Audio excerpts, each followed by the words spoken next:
Igbákejì ààrẹ orílẹ̀-èdè Nàìjíríà Kashim Shettima ni wọ́n ti ń retí gẹ́gẹ́ bí àlejò pàtàkì gẹ́gẹ́ bí ìyẹ́sí fún Ojúde Ọba èyí tá a wáyé ní ọjọ́ 18 oṣù kẹfà ọdún 2024. Akọ̀ròyìn wa Anthony Gandonu jábọ̀ ìròyìn wípé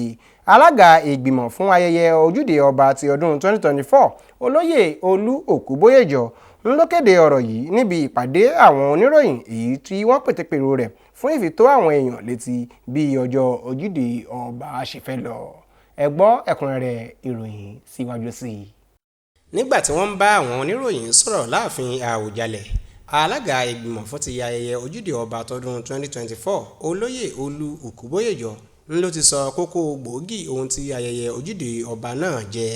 Gẹ́gẹ́ bí olóyè Òkúbóyèjọ ṣe sọ, ó ní pàtó ohun tó fa ìpéjọpọ̀ náà lọ́dọọdún láti sọ àwọn ẹlẹ́sìn ìdọ̀kan ṣoṣo nínú ìrẹ́pọ̀ kí wọ́n sì ṣe ìgbélárugẹ àṣà àti ìṣẹ̀ṣe ti ilẹ̀ Ìjẹ̀bú léyìí tó ti wà láti bí 20 ọdún sẹ́yìn.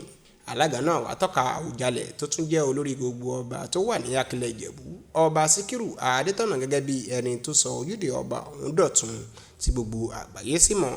Nígbà tí wọ́n ń sọ̀rọ̀ lórí àkòrí léyìí tó jẹ́ àlàáfíà, ìṣọ̀kan àti ìrẹ́pọ̀ tó jẹ́ ìyanràn wọn, alákòóso Ojúde Ọba tọdún 2024 olóyè Fásí Yusuf sọ pé ayẹyẹ tọdún yìí yóò jẹ́ àrà ọ̀tọ̀ ju tàtẹ̀yìnwá lọ látàrí ẹ̀ṣà fún ti ayẹyẹ ọjọ́ ìbí 90 ọdún àti ọdún 64 ìgbàdé Ọba Síkírù Káyọ̀dé Adétọ̀nà Àwùjalẹ̀ ti gbogbo Ìjẹ̀bú léyìí tí wọ́n sàmì rẹ̀ lọ́dún yìí. Nínú ọ̀rọ̀ àwọn onígbọ̀wọ́ ayẹyẹ Ojúde Ọba náà lẹ́yìn tí ìjọba ìpínlẹ̀ Ògùn náà ò gbẹ̀yìn, wọ́n sọ̀rọ̀ lórí ìgbáradì wọn fún ti Ojúde Ọba ọ̀hún láti ṣe ìgbélárugẹ àṣà àti ìrìn àjò aláfẹ́, pàápàá jùlọ bí ọdún ọ̀hún ṣe mú ìrẹ́pọ̀ àti ìgbé àlàáfíà wà láàrin àwọn ará Ìjẹ̀bú àti ọmọ Nàìjíríà. Àwọn ìgbìmọ̀ yìí wá ṣe ìlérí bí wọ́n ti ṣe ayẹyẹ Ojúde Ọba yìí ní ìrọ̀wọ́rọ̀rùn tí gbọ́nmi sí omi òtó sì ní wáyé.